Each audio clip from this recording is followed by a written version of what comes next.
The movie begins with an old Scandinavian legend. Deep in the mountains, a troll called the Mountain King sleeps, and he will only rise if the princess reaches her 18th birthday without marrying. That warning haunts the royal family. King Eric knows Princess Kristen is nearly 18, so he becomes desperate to arrange a wedding in time. Prince Frederick arrives at the castle and asks for Kristen's hand. With polished charm, he tells stories of his travels. Eric is impressed and quickly chooses him, even though Kristen clearly has no interest. To push her, Eric gives her a painted portrait of Frederick. Kristen refuses to let her father decide her future. In the middle of the night, she slips out of the castle and runs away, leaving a message by stabbing Frederick's portrait with a knife. In the forest, a young man named Espen is knocked into a river when Kristen's horse crashes into him.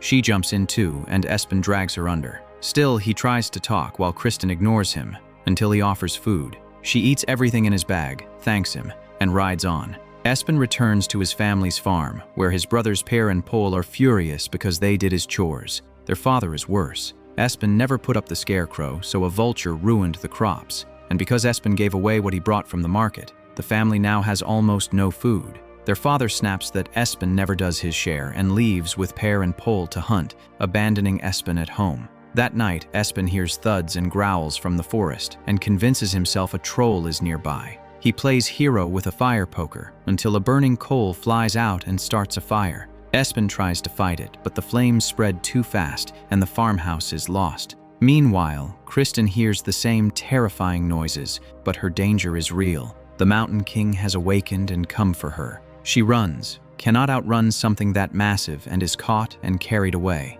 The next morning, Per, Pål, and their father return to find the farm burned to ashes, including the only picture they had of the boy's mother. Espen mentions the troll, but it only makes him sound foolish. Bitterly, his father calls him Ash Lad and blames him for everything. Their argument is interrupted when Prince Frederick arrives with his men, searching for Kristen. Asked if he has seen her, Espen hesitates, and Frederick grows suspicious and aggressive, but Espen's father defends him as a dreamer. Frederick reveals the king's promise. Whoever brings the princess back will win her hand in marriage and half the kingdom. After Frederick leaves, Espen's father gives his last money to Per and Pål and sends them after the princess, believing it can save the family. Espen wants to help too, but his father throws him out and orders him not to return. Even so, Espen follows alone, picking up junk like a broken mirror and an old helmet. Later, Espen hears someone crying for help in the woods. Per and Pål ignore it and keep going, but Espen investigates and finds an old druid woman trapped inside a log.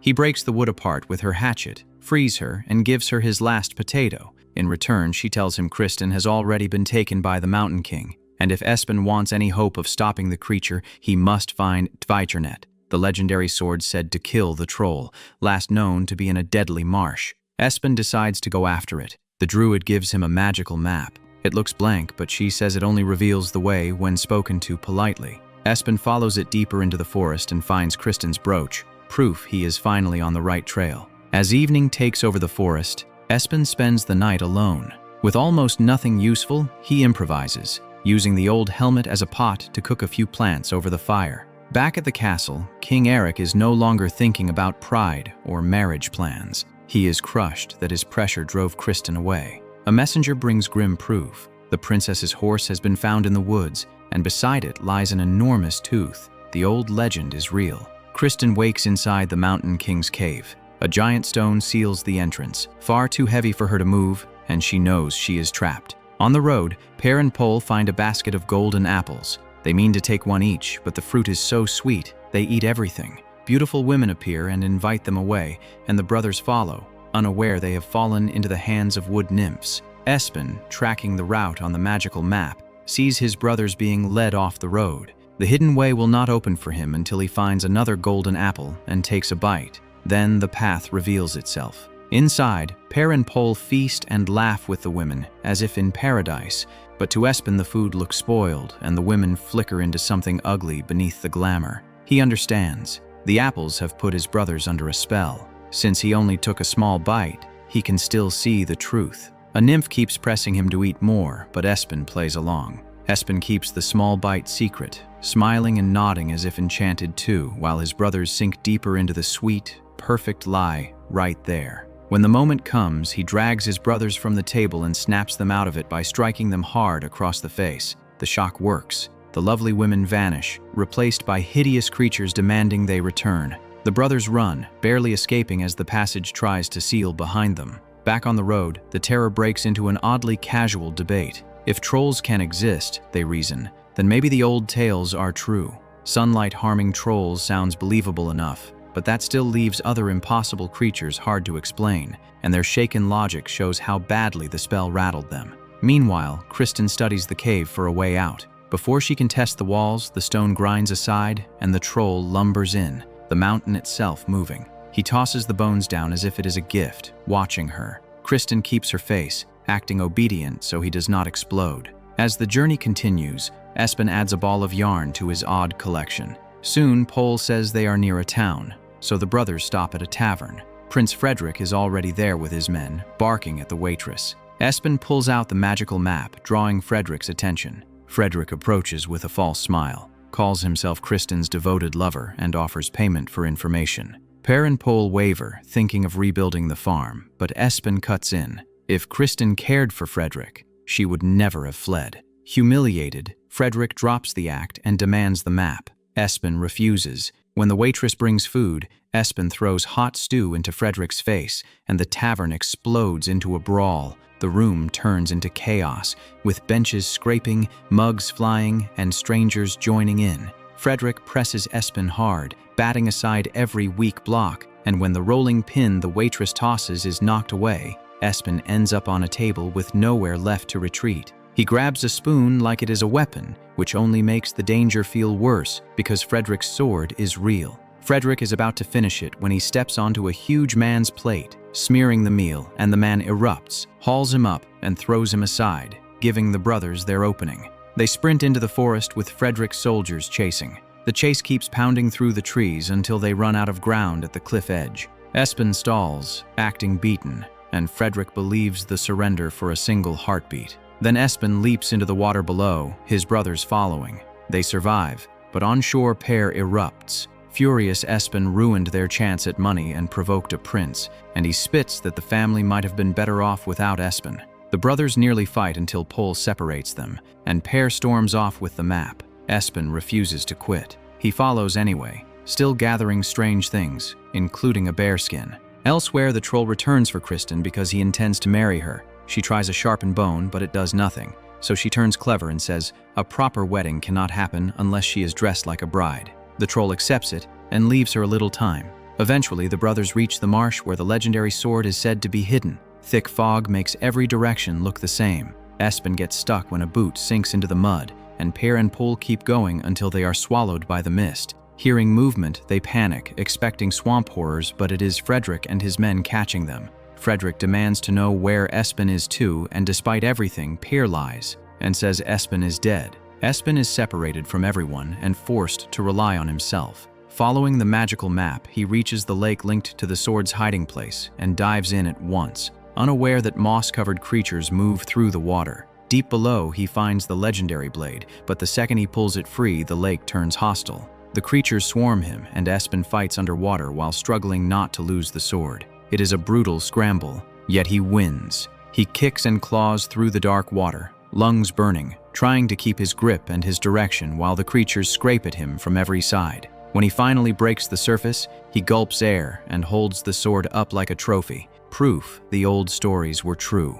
Meanwhile, Prince Frederick's group escapes the marsh using the map taken from Per. During a stop, Per tries to run by throwing dirt in a guard's face and rushing for a horse, but the horse refuses him and the escape dies instantly. Frederick laughs, orders him bound tighter, and keeps marching, certain the princess will be his soon. Espen soon leaves the marsh too and tests the sword on a tree to be sure it is real. Knowing his brothers are still in danger, he plans a rescue with the bearskin, scare Frederick's men, create confusion, and free the prisoners. It almost works, until a strong guard tackles the bear and exposes Espen. He is captured, the sword is taken, and now all three brothers are under Frederick's control. Frederick keeps them alive because he wants leverage. He will take the brothers to the troll's cave and use them against Kristen. If she refuses, the brothers suffer, and if that fails, she is disposable. That night they camp in the woods. The brothers are tied to a tree while Frederick's men mock Pole by tossing food just out of reach.